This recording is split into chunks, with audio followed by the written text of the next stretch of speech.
As we're now at the 20th of December, as you expect, a lot of people are going to be making their way down to their holiday destinations and even going back home, wherever that might be.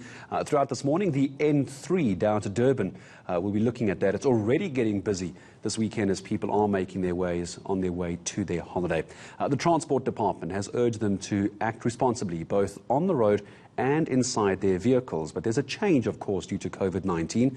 Let's discuss that. Joining me is the operations manager of the N3 Toll Concession, Thania Dhoogra. Always a pleasure speaking to you, Thania. Hello. So the 20th, generally, it would be bumper-to-bumper traffic. We would see toll gates with hours and hours of backed-up vehicles. But you guys have done a great job over the past few years to try and get the flow of traffic moving as quickly as possible. But you still can't account for every eventuality, can you? Morning, Gareth, and thank you for having us.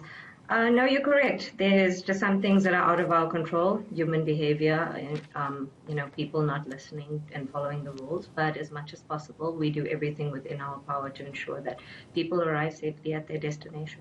You would have thought this year, Thania, with COVID-19, that there wouldn't be a lot of people going away, not just from a financial perspective that can't go on holiday, but we've been told to stay at home. Yet we're seeing the traffic volumes going up, and despite the warnings not to leave unnecessarily, people are going to encounter a lot of roadblocks, but not just checking licenses and car discs. They're going to be checking for COVID-19 compliance, aren't they? Tell me about the scale of the operation to make sure that people are adhering to this.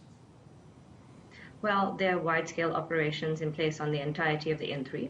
Law enforcement officials are highly visible, and yes, you're correct that they are focusing particularly on COVID compliance, but also on drug and alcohol screening and vehicle roadworthiness. And they're covering every single province of that state. One of the big talking points over the past few months has been that of public transport, hasn't it?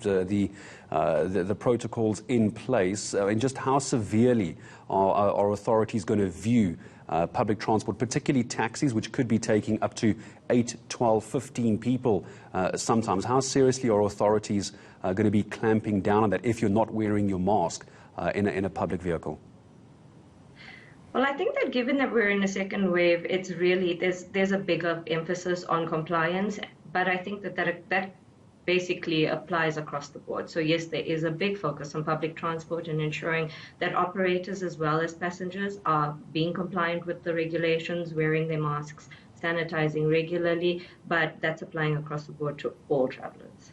If someone's planning their trip either from today or over the next few days on the N3, what are the big hotspots that people need to watch out for? We know that obviously you've got to approach very carefully, get into the toll gates, but there are some areas of the N3, especially between Joburg and Durban, that people need to be very careful, whether it's because of rain or roadworks. What do we need to look out for this year?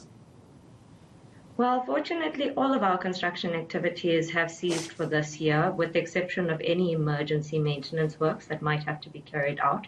But people are reminded to please pay attention to the signposted speed limits, because there have been some changes over the years, especially between the areas of Warden and Kevisfontein, where the speed limit was reduced.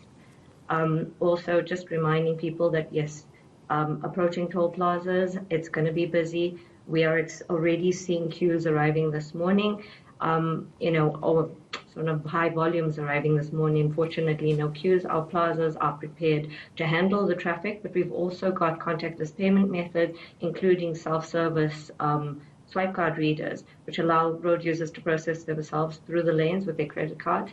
So that sometimes takes a little bit of time to get used to, so please just be patient. I was about to say, as a final question to you, I'm sure many people are still going to be asking the question, despite all the technology in place. Thania, these queues still take a very long time sometimes to get through. Is there no faster way of getting this done, getting people on the way?